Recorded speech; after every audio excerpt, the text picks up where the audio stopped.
اور دیکھو ہم تمہیں آزمائیں گے، وَلَنَبْلُوَنَّكُمْ، ہم لازماً آزمائیں گے تمہیں، بِشَيْءٍ مِّنَ الْخَوْفِ، خوف کی کیفیت طاری کر کے، والجوع، بھوک، فقر اور فاقہ، وَنَقْصٍ مِّنَ الْأَمْوَالِ، مالی نقصان، والانفس، جانی نقصان، والثمرات، اور ثمرات، پھلوں اور میووں کا نقصان۔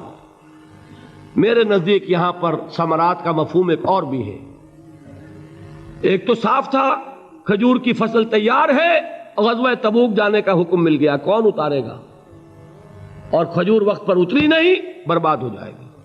یہ ہو رہا ہے نا میووں کا نقصان۔ اور میرے نزدیک یہاں یہ بھی ہے، بسا اوقات بہت سی محنتوں کا نتیجہ انسان دیکھتا ہے کہ ضائع چلا گیا، میں نے 10 سال محنت کی، حاصل کوئی نہیں نکلا۔ یہ ثمرات کیا ہیں؟ محنتیں، محنتوں کے ثمرات کا ضیاع۔ کوشش آپ نے کی، قسمت کی خوبی دیکھی ہے، ٹوٹی کہاں کمن، 2-4 ہاتھ جب کے لبے بام رہ گیا۔ Be prepared.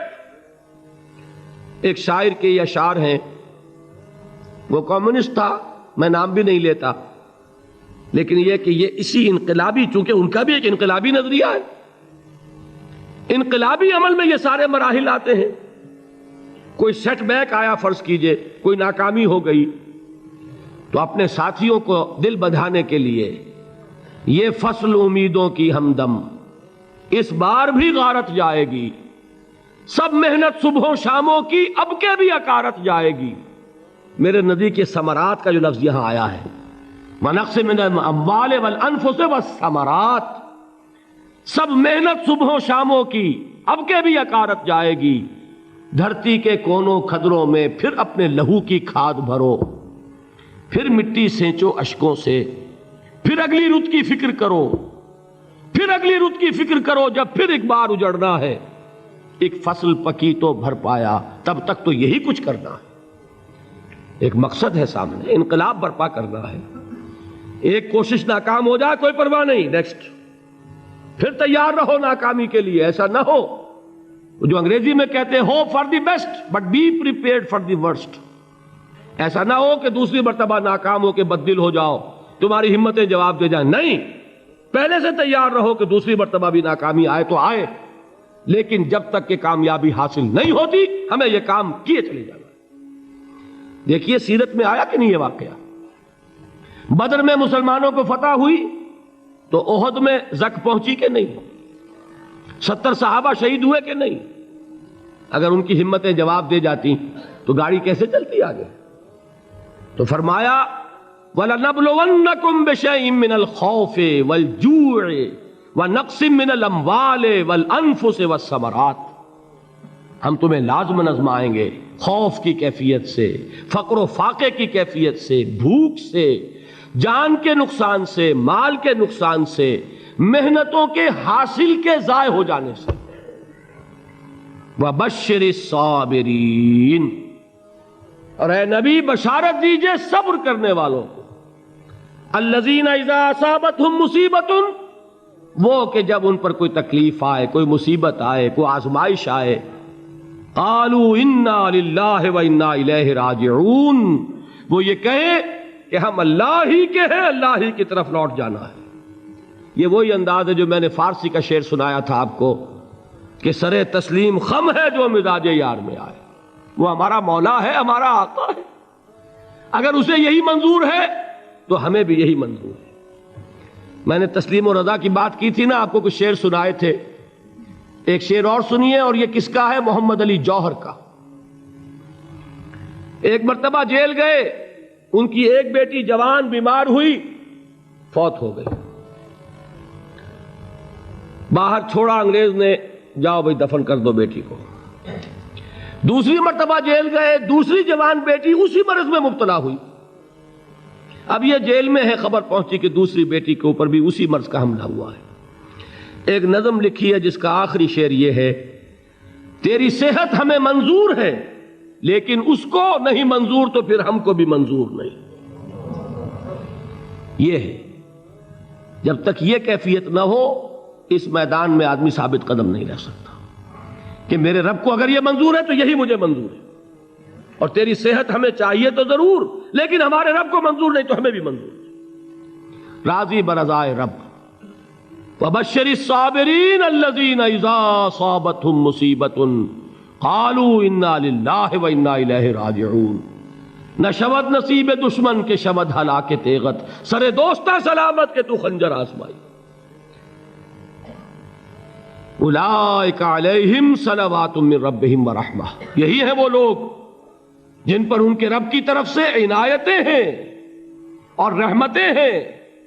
وَأُولَٰئِكَ هُمُ الْمُهْتَدُونَ، اور یہی ہیں وہ لوگ جو کامیاب ہونے والے ہیں، ہدایت پانے والے، ہدایت یافتہ۔ اسی سورہ بقرہ میں ذرا آگے چل کر، یہ تو ہے 20واں رکوع، 19واں رکوع، 21ویں رکوع کی پہلی آیت ہے لَيْسَ الْبِرَّ أَن تُوَلُّوا وُجُوهَكُمْ قِبَلَ الْمَشْرِقِ وَالْمَغْرِبِ وَلَٰكِنَّ الْبِرَّ مَنْ آمَنَ بِاللَّهِ وَالْيَوْمِ الْآخِرِ وَالْمَلَائِكَةِ وَالْكِتَابِ وَالنَّبِيِّينَ وَآتَى المال على حبه ذوي القربى واليتامى والمساكين وابن السبيل والسائلين وفي الرقاب وأقام الصلاة وآتى الزكاة والموفون بعهدهم إذا عاهدوا والصابرين في البأساء والضراء وحين البأس۔ اب یہ آیت جو ہے سورۃ العصر میں جو مضامین آئے تھے سارے اس میں موجود ہیں۔ وہاں ایمان کا لفظ آیا، یہاں 5 ایمانیات کی تفصیل آ گئی، اعمال کی تفصیل آئی، اور آخری بات وہاں کیا ہے وَتَوَاصَوْا بِالصَّبْرِ، اور یہاں کیا ہے وَالصَّابِرِينَ فِي الْبَأْسَاءِ وَالضَّرَّاءِ وَحِينَ الْبَأْسِ، اور صبر کرنے والے، اصل نیکی ان کی ہے جو صبر کریں، کس میں؟ جنگ کے وقت، ضرائے، بأسائے، بأسا کہتے ہیں فقر اور فاقہ، واحد آئے گا باس تو اس کے معنی جنگ، اور بأسا جمع میں آئے گا تو فاقہ، فقر، بھوک، اور ذرائے جسمانی تکلیف، ضرر، جسمانی تکلیفوں میں صبر کرنے والے، فقر اور فاقے میں صبر کرنے والے، اور جنگ کے وقت صبر کرنے والے۔ اولئک الذین صدقوا واولئک هم المتقون، یہ ہیں وہ لوگ جو صبر کرنے والے ہیں، یہ ہیں جو سچے ہیں، جو اپنے دعوے میں نیکی کے اور ایمان کے صادق ہیں، اور یہی وہ لوگ ہیں جو متقی ہیں۔ اگلی سورت ہے سورہ آل عمران، اس میں 2 لفظ آئے ہیں، آخری آیت یا ایھا الذین آمنوا اصبروا وصابروا ورابطوا واتقوا اللہ لعلکم تفلحون۔ دیکھیے یہاں صبر اور صابر جو تعلق جہد اور جہاد کا ہے وہی ہے صبر اور مصابرت۔ صبر ایک طرفہ عمل ہے، آپ جھیل رہے ہیں، برداشت کر رہے ہیں، صبر علی المعصیہ، صبر علی الطاعہ، صبر علی الابتلاء، یہ سب کیا ہے؟ صبر۔ اور مصابرت کیا ہے؟ صبر کا صبر سے مقابلہ۔ یہ سورہ آل عمران، اب وقت نہیں ہے میں آپ کو سناتا اللہ تعالیٰ نے کیسے کیسے مسلمانوں سے کہا، مسلمانوں تمہیں زک پہنچی ہے تو انہیں بھی تو پہنچی تھی، ان کے 70 نہیں مارے گئے تھے بدر میں، ان کے حوصلے جو ہیں وہ تو پست نہیں ہوئے، وہ اگلے سال آ گئے تم پر چڑھائی کر کے، تم کیوں اتنا برا مان رہے ہو؟ تمہارے دل اتنے زخمی کیوں ہو گئے؟ تمہیں تکلیف پہنچتی ہے تو انہیں بھی پہنچتی ہے۔ اپنی غیرت جو ہے ہمیں ذرا اس کا جائزہ لینا چاہیے۔ لوگ باطل نظریات کے لیے کتنی قربانیاں دے رہے ہیں، لوگ باطل چیزوں کے فروغ کے لیے کتنی محنتیں کر رہے ہیں۔ جیسا کہ میں نے ابھی کہا تھا، اسی غیرت کو چیلنج کرنے کے لیے، ذرا آپ کی حمیت دینی کو جوش دلانے کے لیے، قادیانی نوجوان کتنی تعداد میں اپنے آپ کو دین کے لیے وقف کرتا ہے، اور آپ کتنے نوجوان ہیں جو اپنے آپ کو دین کے لیے وقف کر دیں، اور ہوں وہ کھاتے پیتے گھرانوں کے لوگ۔ یہ نہیں ہے کہ اگر کوئی اور کام نہیں کر سکتا تو پھر یہ ہے کہ وہ دین کے کام میں لگ جائے۔ باصلاحیت لوگ، کھاتے پیتے لوگ، ذہنی استعداد رکھنے والے لوگ، اونچے گھرانوں کے لوگ، وہ وقف کریں اپنے آپ کو دین کے لیے۔ اس کے بغیر کیسے باہر آ جائے گی، کیسے رونق آ جائے گی؟ تو دنیا میں باطل نظریات والے جو ہیں، یہ بات کہی گئی ہے، مسلمانوں تم اگر توحید کے لیے لڑ رہے ہو، دیکھتے نہیں ابو جہل کو، اس نے گردن کٹوائی ہے شرک کے لیے، شرک کے لیے گردن کٹوائے، اور تم توحید کے لیے گردن کٹوانے کو تیار نہ ہو. اس نے گردن کٹوائی کہ نہیں کٹوائی؟ اور کس طرح کٹوائی ہے؟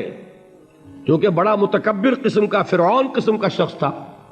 جب گردن کاٹنے لگے تو کہتا ہے ذرا نیچے سے کاٹنا، تاکہ جب تم نیزے کے اوپر چڑھاؤ میرے سر کو تو اونچا نظر آئے، معلوم ہو سردار کا سر ہے. وہ بدبخت مرتے ہوئے بھی جو اس کی کیفیت تھی نا، اس کو ذہن میں رکھیے. تو یہ اس لوگوں نے قربانیاں دی، جانیں دی. تو فرمایا اگر تم ان سے زیادہ قربانی نہیں دو گے، یہ جو نوٹ کر لیجئے اس کو، مجرد اگر حق کو غالب کرنا اللہ کے ذمے ہو تو آنے واحد میں غالب کر دے گا، تمہیں تکلیف ہی دینے کی ضرورت نہیں. سمجھ رہے؟ کیا اللہ کے مقابلے میں کوئی باطل کی طاقت ٹھہر سکتی ہے؟ یہ تمہارے ایمان کا امتحان ہے، یہ تمہارے خلوص کی آزمائش ہے، یہ تمہارے امتحان کا ثبوت درکار ہے کہ اللہ تعالیٰ دیکھنا چاہتا ہے تم اس کے لیے اپنی جانیں قربان کرنے کو تیار ہو کہ نہیں، تم اس کے لیے تن من دھن لگانے کو تیار ہو کہ نہیں. اور یہ جان لو کہ اگر کفار اور مشرکین اور ملحدین اور باطل نظریات والے وہ جو کچھ قربانیاں اپنے باطل نظریات کے لیے دے رہے ہیں، ان سے زیادہ اگر تم نہیں دو گے تو حق غالب نہیں ہوگا. انہوں نے جو صبر کیا ہے اپنے باطل نظریات پر، اگر تم اس سے زیادہ صبر کا ثبوت نہیں دو گے اپنے اس حق پر تو حق غالب نہیں ہوگا. اس لیے فرمایا یا ایھا الذین آمنوا اصبروا وصابروا. نہ صرف یہ کہ صبر کرو، بلکہ صبر میں اپنے دشمنوں سے آگے نکلو، ان کے صبر سے بڑھ کر صبر کرو. ورابطوا، مرابطہ کہتے ہیں چوکس رہنا، ہوشیار، پہرا دو. ایسا نہ ہو کہ دشمن جو ہے غفلت میں تمہارے اوپر کوئی حملہ جو ہے کر بیٹھے. واتقوا اللہ، اور اللہ کا تقوی اختیار کرو، لعلکم تفلحون، تاکہ تم فلاح پاؤ.